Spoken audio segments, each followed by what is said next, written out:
The decision that could truly ruin the FIFA World Cup 2026 is not something dramatic, like a scandal, a boycott, a referee in controversy, or a shock defeat in the final, but a single, structural choice that was made long before a ball is kicked. A decision framed as progress and inclusivity, yet carrying consequences so deep that they may permanently alter the soul of football's greatest tournament. And that decision is the expansion of the World Cup to 48 teams. A move that on the surface feels noble, global, and modern. But beneath that surface threatens to dilute the intensity, meaning, and emotional gravity that defined the World Cup for nearly a century. Because from its very beginning in 1930, the World Cup was never meant to be easy, never meant to be crowded, and never meant to be safe. It was designed to be brutal, exclusive, and unforgiving. A tournament where qualification alone was an achievement, worthy of celebration, where giants fell before even reaching the finals, and where every nation that made it carried scars from a long, painful road. But with 48 teams, that road shortens, the gate widens, and the value of a rival suddenly diminishes. Because when more teams qualify, not because they conquered, but because there is space, the meaning of qualification changes. And when meaning changes, emotion follows. And when emotion fades, even the greatest spectacle risks becoming ordinary. This is where the danger begins. Because the World Cup has always lived on emotion more than perfection, on fear more than comfort, on the unbearable pressure that every match could end. A dream that took 4 years to build. And by expanding the tournament, FIFA risks softening that pressure, spreading it thin across more matches, more teams, and more days, turning moments of survival into moments of management, where teams calculate rather than fight, preserve rather than risk. And this shift may seem subtle, but football history is shaped by subtle shifts, not sudden collapses. And the first visible crack appears in match quality, because football at the highest level thrives on balance, tension, and uncertainty. And while the romantic idea of small nations challenging giants is powerful, the reality is that vast gaps in infrastructure experience, and resources often produce one-sided contests that lack suspense, where results feel inevitable, and early rounds become exercises in endurance rather than excitement. And when fans are asked to watch dozens of matches, where the outcome is clear before kickoff, the emotional investment weakens, not because fans lack loyalty, but because tension is the currency of drama. And without tension, even goals feel hollow. And this problem compounds itself through the tournament structure.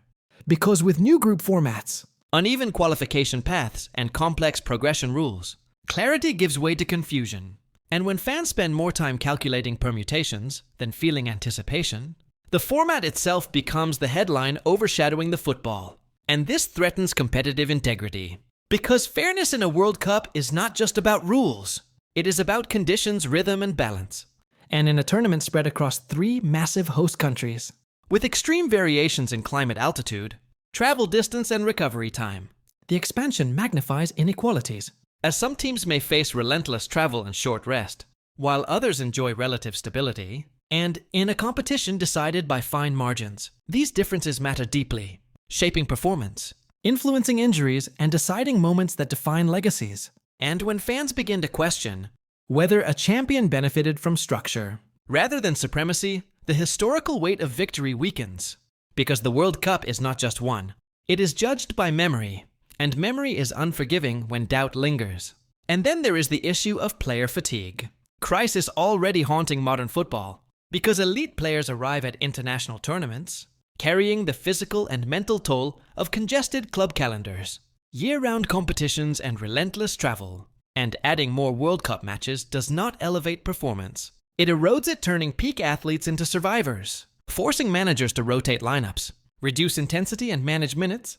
And when players can serve energy rather than express freedom, football loses its edge, its chaos. Its beauty and fatigued is not just slow legs. It dulls minds, increasing errors, injuries, and cautious play. And when the World Cup becomes a tournament of risk management, rather than emotional release, loses the contrast that once made it special. The feeling that international football was different, rarer, and more desperate than the club game. And this shift affects tactics too, as teams prioritize control, structure, and safety over creativity, knowing that survival across a longer tournament demands restraint. And gradually, the World Cup risks resembling an extended club competition, rather than a unique global ritual. And this transformation reaches beyond the pitch. into the emotional economy of the tournament itself. Because the World Cup has always thrived on scarcity. 4 years of waiting for a brief, intense burst of football where every match felt like an event. Every kickoff carried weight, and every goal echoed across continents.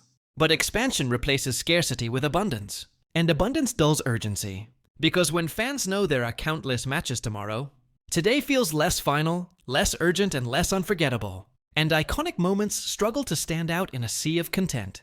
As highlights blur together and narratives lose focus. And while FIFA may celebrate record numbers of goals, matches, and viewers, the lived experience of the tournament may feel overwhelming, rather than magical, because emotion does not grow infinitely with quantity.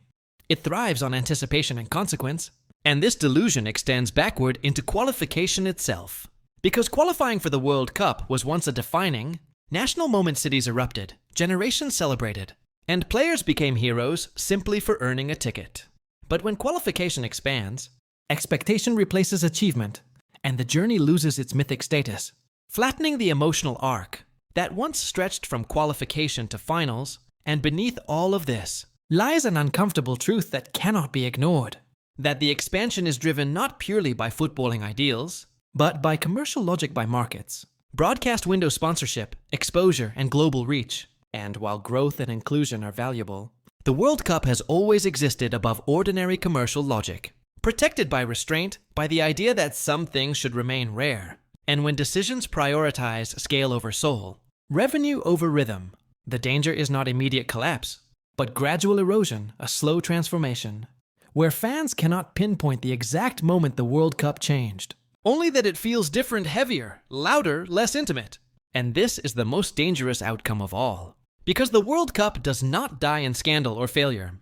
It fades through familiarity, through overstimulation, through becoming just another massive sporting event, rather than the ultimate one. And future generations may grow up with a World Cup that is impressive, but not sacred, global, but not intimate, historic, but not urgent. And the irony is that the expansion aims to give more nations dreams, yet risks diminishing the dream itself.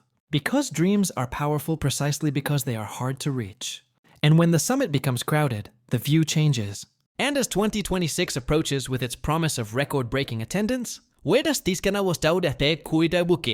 unprecedented scale and global celebration, the question that truly matters is not whether this World Cup will succeed commercially, or logistically whether it will still feel like the World Cup, whether it will still stop the world, still freeze time, still make billions feel that football for one fleeting month matters more than anything else, or whether it will mark the moment when the greatest tournament in sport crossed an invisible line, growing bigger but losing something irreplaceable. Remembered not for a single goal, a single hero, or a single night of magic, but for the one decision that quietly, permanently, and perhaps irreversibly changed everything. And yet, to fully understand why this decision carries such weight, we must look beyond the immediate concerns of format and fixtures, and examine how the World Cup has functioned historically as a cultural moment rather than just a football tournament. Because the World Cup has always been football's reset button, the rare moment when club loyalties dissolve, rivalries pause, and entire nations move in emotional unison. Where streets empty, workplaces slow down, and time itself seems to bend around kickoff schedules. And this collective experience is built not only on the quality of football, but on shared anticipation, shared tension, and shared consequence, all of which depend on the idea that the World Cup is rare, difficult, and unforgiving. And when that foundation shifts, the social impact shifts with it. Because a longer, larger tournament spreads attention thinner, fractures collective focus, and risks turning a once unifying event into a fragmented one, where fans follow only their own teams or star players, rather than the tournament as a whole, weakening the sense that the entire footballing world is watching the same story unfold together. And this fragmentation is amplified by modern media consumption, where highlights are clipped, moments are shortened, and narratives are consumed in pieces, rather than as a continuous journey. And in such an environment, the World Cup needed restraint more than expansion, clarity more than complexity, but instead it has chosen scale. And scale changes behavior, because when matches feel less decisive, when progression feels more forgiving, teams adapt psychologically, playing not to win decisively, but to avoid disaster, knowing that a narrow loss or conservative tactics may still be enough. And this survival mentality spread across many matches, suddenly reshapes the tone of the tournament, reducing risk-taking emotional volatility. And the kind of desperation that once produced iconic moments.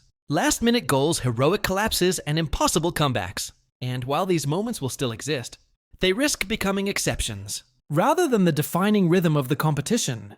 And this psychological shift also affects fans, because fans sense when stakes are lower, even subconsciously, and when the fear of elimination is delayed, the emotional spike of each match softens. And without that spike, the World Cup loses its unique intensity, becoming dramatic in parts rather than overwhelming in whole. This brings us to the question of legacy, because every World Cup is ultimately judged, not by logistics or revenue, but by memory, by the moments that survive long after the final whistle. Moments that become stories passed between generations. And those moments are born from pressure. From limits, from situations where there is no safety net. And when the structure introduces more safety nets, more second chances, more forgiving pathways, it also reduces the number of moments forged under absolute pressure. And fewer moments under absolute pressure means fewer moments that feel eternal. This matters. Because football history is not written in statistics alone, but in emotion and images, in nights, that people remember exactly where they were when something happened. And the danger of an expanded World Cup is not that it will lack drama, but that its drama will struggle to rise above the noise of its own scale. And this noise is further intensified by the commercial ecosystem surrounding modern tournaments, where sponsors demand visibility, broadcasters demand content, and schedules are optimized for global time zones rather than local atmosphere. And as the tournament grows, these forces grow stronger, pushing the World Cup closer to the logic of entertainment production rather than sporting ritual. And when that happens, decisions about kickoff times, rest days, and travel routes are increasingly shaped by screens, rather than stadiums. And this shift suddenly prioritizes viewership metrics over player welfare and fan experience, reinforcing the sense that the expansion is less about football and more about consumption. And this perception alone can damage the relationship between fans and the tournament. Because fans may forgive mistakes, controversy, and even poor football, but they struggle to forgive the feeling that the game they love is being reshaped without their consent. And this sense of alienation is especially dangerous in an era where football already feels distant from its roots, dominated by money, politics, and power structures far removed from ordinary supporters. And the World Cup was one of the last spaces where that distance felt smaller, where emotions still outweighed economics. And by expanding it so dramatically, FIFA risks turning even the World Cup into another symbol of football's loss of innocence. And this is why the decision matters so deeply. Because it is not just about how many teams compete, but about what kind of football culture the World Cup represents going forward. Whether it remains a rare, intense, almost sacred interruption to everyday life, becomes a sprawling festival that is impressive but exhausting, inclusive but diluted, profitable but less profound. And none of this means the World Cup 2026 will fail outright. It will still produce heroes' goals, tears, and joy, but the true cost of this decision may only become visible in hindsight, years later, when we compare how the tournament felt rather than how it looked. When we ask not how many matches were played, but how many truly mattered. Not how many teams qualified, but how much qualification meant. And when future World Cups continue to expand, or adjust in response to this, President 2026 edition may be remembered not just as a tournament, but as a turning point, the moment when the World Cup chose growth over gravity, scale over scarcity, and inclusivity over intensity. And whether that choice enriches football, or quietly erodes its most powerful tradition, will not be decided by attendance figures or broadcast deals, but by memory, by emotion, and by weather. When the final whistle blows in 2026, the world feels that familiar ache of something rare coming to an end, or merely the relief that something very long is finally over.